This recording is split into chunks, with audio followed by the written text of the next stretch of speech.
নমস্কার, সবাই কেমন আছেন? আশা করছি সবাই ভালো আছেন, সুস্থ আছেন এবং মোস্ট ইম্পর্টেন্টলি সবাই পজিটিভ আছেন।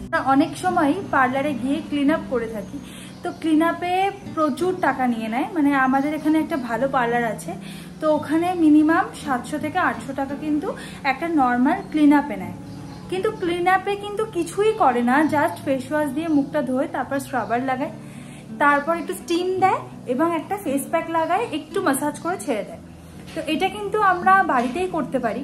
অনেক সময় দেখা যায় যে অনেক নর্মাল প্রোডাক্ট দিয়েই ওরা এই ক্লিন আপটা করে দেয়। খুব ঠেকায় না পড়লে আমি কিন্তু পার্লারে যাই না এবং পার্লারে গিয়ে আমি ক্লিন আপ করাইও না, আমি বাড়িতে করি এবং সেটার এফেক্টটা কিন্তু খুব ভালো হয়। আর আগে পরে ফুল প্রসেসটাই আমি আপনাদের সাথে শেয়ার করব, যেটা করতে মাত্র 10 মিনিট সময় লাগে। বাড়িতেই আপনারা যে কোনো টাইমে করতে পারেন। অনেক সময় বিভিন্ন কাজের জন্য বাইরে যাওয়া হয় না, পার্লারে যাওয়া হয় না, বিশেষ করে যারা হোম মেকার তাদের ক্ষেত্রে তো সব দিকটা সামলে উঠে আবার পার্লারে গিয়ে নিজেকে মেনটেন করাটা একটু ডিফিকাল্ট হয়ে যায়। তার জন্য আমার মনে হলো যে এইটা আমি আপনাদের সাথে শেয়ার করতে পারি। তো প্রথমে সকাল থেকে উঠে অ্যাজ ইউজুয়াল আমার যা রুটিন থাকে সেগুলো করেছি, রান্না বান্না করে সবকিছু সামলে এখন আমি এটা করতে বসেছি। ভালোভাবে ফেস ওয়াশ দিয়ে আমি কিন্তু ফেসটা ক্লিন করে নিয়েছি। আমি এই কথাটা এজন্যই বললাম যে যারা রান্না বান্না করছেন বা বাড়িতে কাজবাজ করছেন তাদের মনে হতে পারে যে এই সময় কি করতে পারবো। হ্যাঁ, ডেফিনেটলি করতে পারবেন, সেই জন্যই বললাম। তো আমি ভালোভাবে ফেসটা ওয়াশ করে নিয়েছি, এখন আমি নেক্সট প্রসেসের দিকে এগোবো।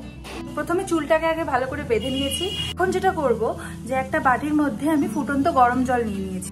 একটা বড় দেখে বাটি নিয়েছি, বাটির মধ্যে গরম একদম জল নিয়ে নিয়েছি। আর দেরি করব না, জল থেকে ভেপারটা তাড়াতাড়ি চলে যাচ্ছে, তাড়াতাড়ি করে আগে ভেপারটা নিই। একটা কাপড় নিয়ে নিয়েছি আমি, সেটা দিয়ে মাথায় ঢেকে এখন আমি ভেপারটা নিয়ে নেব। এরকম একটা ওড়না নিয়ে নিয়েছি, বাড়িতে নিশ্চয়ই এরকম ওড়না খুবই ইজি অ্যাভেলেবেল। তো এটা দিয়ে আমি এখন ভেপার নিয়ে নিচ্ছি। 5 মিনিট মতো আমি ভেপার নিই। এবার আপনারা বুঝবেন যে আপনারা কতটুকু সময় নিতে পারবেন। অনেকেই আছে যারা 2-3 মিনিটের বেশি নিতে পারে না, কেউ 1 মিনিটের বেশি স্টে করতে পারে না। তবে সহ্যের বাইরে গিয়ে কিন্তু কখনোই ভেপার নেওয়াটা উচিত হবে না। দেখতে ভূতের মতো লাগলেও ভেপার নেওয়া কিন্তু খুব উপকারী, শুধু স্কিনের ক্ষেত্রে নয়। ভেপার নিলে এত সুন্দরভাবে সর্দি চলে যায়। আমার যখন অল্প স্বল্প ঠান্ডা লাগে আমি কিন্তু ওষুধ খাই না, ওষুধটাকে সচরাচর আমি একটু অ্যাভয়েডই করি। তাই আমি অল্প একটু ওই তুলসী পাতা, মধু, কখনো আদার কুচি, লবঙ্গ চিবিয়ে খাই। আবার কখনো বা এই ভেপারটা নিয়ে নিই, এতেই আমার কাজ হয়ে যায়। তাই এটা শুধু স্কিনের ক্ষেত্রে না, এর অনেক গুণাগুণ আছে। আর যখনই ভেপার নিই না তখন আমার ওই কোভিডের টাইমের কথা খুব মনে পড়ে যায়। তখন তো ঘরে ঘরে মানুষকে এটাই সাজেস্ট করছিল যাতে ভেপার নেওয়া হোক। যাই হোক, সেই সময়টার কথা আর মনে করতে চাই না, ওটা একটা অসম্ভব বাজে সময় গেছে আমাদের প্রত্যেকেরই জীবনে। তো যাই হোক, আমি এখন ভেপার নিয়ে নিচ্ছি। আমি মূলত 5 মিনিটই ভেপার নিতে পারি, এর বেশি নিই না আর এর কমও নিই না। আর প্লিজ প্লিজ প্লিজ ব্যাকগ্রাউন্ড নয়েজটাকে একটু অ্যাভয়েড করবেন। এখন আমি যেটা করছি সেটা একটা তুলো নিয়ে আমি পুরো মুখটা ভালোভাবে এরকমভাবে মুছে নিচ্ছি।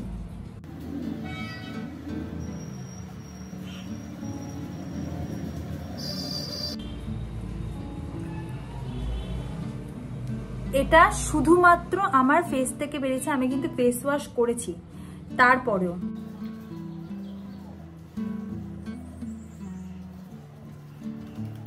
আমার কাছে এরকম একটা ভিগার টুল আছে, এটা দিয়ে আমি কি করব, ভালোভাবে এই হোয়াইট হেডসগুলোকে তুলে নেব। এটা হয়তো একটুখানি পেইনফুল, কিন্তু এটা খুবই এফেক্টিভ, খুবই। আর আমি না কোনো ফিজিক্যাল স্ক্রাবার ব্যবহার করি না, কারণ আমার কাছে এটা খুব মানে মনে হয় যে আমার স্কিনটা খুব বাজে হয়ে যায়।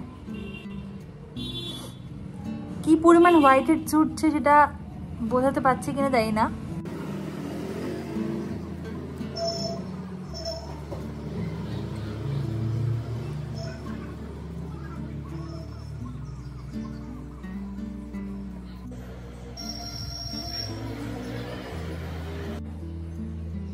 আমার করে করে অভ্যাস হয়ে গেছে। আপনারা যারা প্রথম করবেন তারা একটু হালকা হাতে করবেন। ফার্স্ট আমি ফেস ওয়াশ করেছি, সেকেন্ড কিন্তু আমি ভেপার নিয়েছি, কোনো স্ক্রাবিং নিইনি, কারণ আমি স্ক্রাবার ভালোবাসি না একদম। আমার মনে হয় না আমার স্কিনে স্যুট করে। পরের দিনই দেখি সারাটা মুখে র্যাশেস বেরিয়ে যায়। তো আমি ফিজিক্যাল স্ক্রাবার ইউজ করি না। এরপরে আমি মানে ওই ভেপার নেওয়ার পরে যেভাবে টুলটা দিয়ে দেখালাম ওইভাবে ফেসটাকে আমি ক্লিন করি। তারপরে আমি যেটা এখন করব সেটা হচ্ছে টক দই। টক দইটা আমি মুখে মাখবো। এই টক দইটা কিন্তু আমি আমার ঘরেই পাতি। তো আমার টক দই আমি কিভাবে ইজিলি ঘরে পাতি সেটা নিয়ে কিন্তু একটা ভিডিও আমার চ্যানেলে আছে।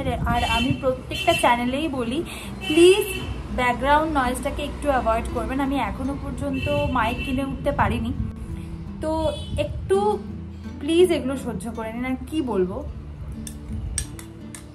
তো এই দইটা আমি একদম ঘরে পাতা টক দই, এটাকে আমি এখন করব কি মুখে মেখে নেব।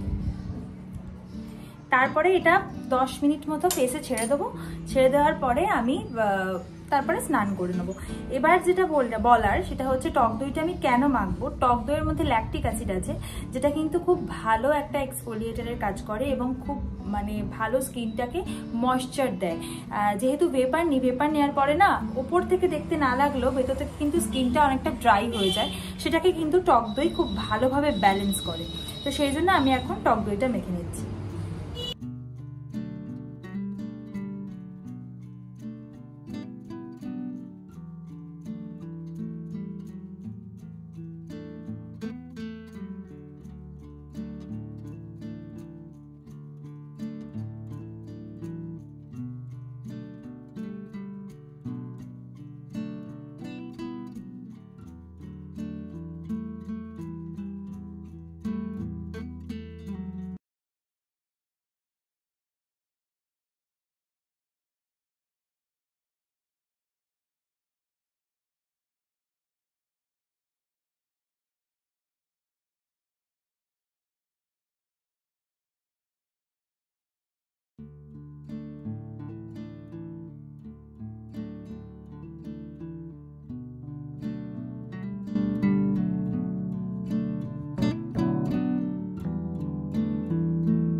আমার ভিডিওটা যদি আপনাদের কাছে ভালো লেগে থাকে তাহলে প্লিজ একটা লাইক, শেয়ার, কমেন্ট করে দেবেন। আর সাবস্ক্রাইব করতে কিন্তু একদম ভুলবেন না। যদি হেল্পফুল হয়ে থাকে তাহলে প্লিজ একটু শেয়ারও করে দেবেন। আপনাদের সাথে দেখা হচ্ছে পরের কোনো ভিডিওতে। ততক্ষণের জন্য কি ভালো থাকবেন, সুস্থ থাকবেন আর মোস্ট ইম্পর্টেন্টলি পজিটিভ থাকবেন। দেখা হচ্ছে পরের কোনো ভিডিওতে। টাটা।